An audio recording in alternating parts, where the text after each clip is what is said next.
The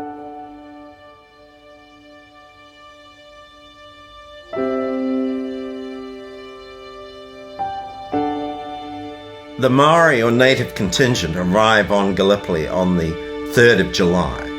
We tell that story of Māori participation quite strikingly and very, very compellingly through Rikihana Kākeek's story. He kept an amazing diary. We know family and they've been really generous in lending objects and images to us. For many New Zealanders, their first face-to-face meeting with Maori as fellow New Zealanders occurred not here in New Zealand, but on the peninsula. This is an important exhibition for Te Papa.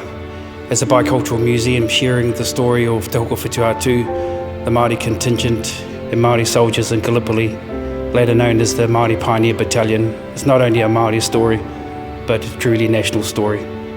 Through the eyes and actions of leaders like Captain Tarangihirua Peter Buck, Chaplain Henare Te Wainohu, and Private Rikihana Kākeek, we're able to share the experiences of the Māori contingent in Gallipoli. Hoi no rā, koutou katoa, e ngā rangatira, he tuku aroha nui kia koutou. Knowing that the exhibition has to speak to all age groups, we elected to go with a more modern graphic style.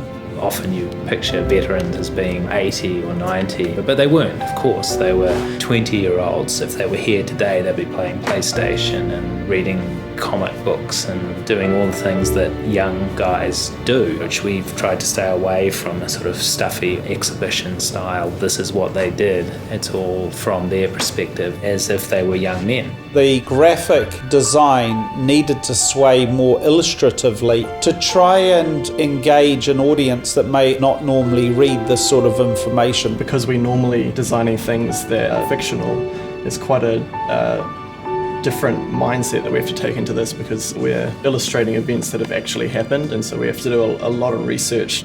A challenging aspect for this project are the large-scale illustrations. Usually we don't work anywhere near this resolution in our conceptual design for film and games. Te Papa never asked us to bring any form of sort of cinematic approach to this, nor did we have an intent to do so. We just wanted to utilise tools that we're aware of to bring a range of different skills and abilities to bear on this exhibition. Sound has become a major part of this exhibition, and it's another sort of filmic aspect to the show, much more so than any exhibition that we've done. I knew from the outset that I wanted to utilise a composer to complement the figures that we were intending to create. It's a very exciting project because it's like nothing I've ever undertaken before. It's a blending of multiple disciplines. It's very much like a film score, it's like a theatre show score, and it's also like a video game soundtrack. But it's also none of those things, because it's an exhibition and we have to move through and read about things and not be distracted from that. So in many ways, we're writing the rulebook here for what a soundtrack for an exhibition like this is. It was an absolute pleasure to work with the Te Ate Old Boys, recording some material outdoors just to give it a real sense of life and realism.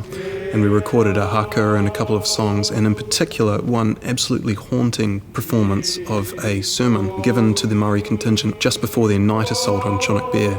The Maori sermon before the attack. Everyone talks in their diaries or in their memoirs about how strongly emotional it was. You are only a handful of warriors amongst the many thousands of men here. They are asking within themselves, what manner of men are these who have come from the ends of the earth? Will they justify their presence?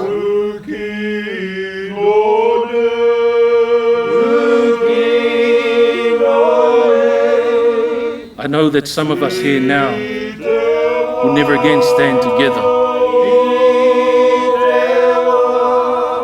So therefore, my brothers, do not forget that the name and honor of the Maori people lies in your hands today.